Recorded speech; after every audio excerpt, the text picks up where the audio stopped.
Terve vaan emerkeissä YouTube-ajat. Tällä kertaa meillä on sohvalla Smoking Crocodile. Kiitos, hyvää. Mitäs tässä?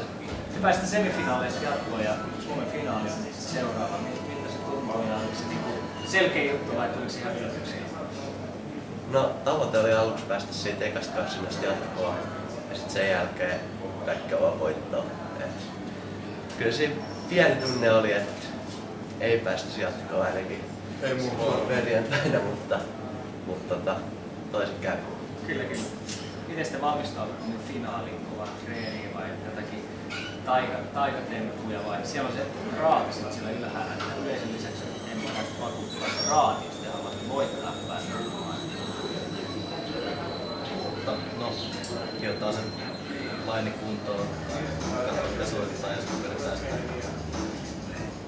Joo, meillä on ollut vähän puhetta, että keskitytään vakuuttaa tuomarista ja sama tietysti yleensä, sehän on kaikkein tärkeintä. Ja sitten vedetään tuolla oma liittiöllä taas ja vakuutetaan kaikki.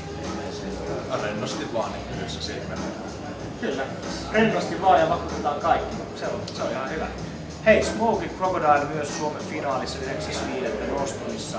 Tulkaa myös te.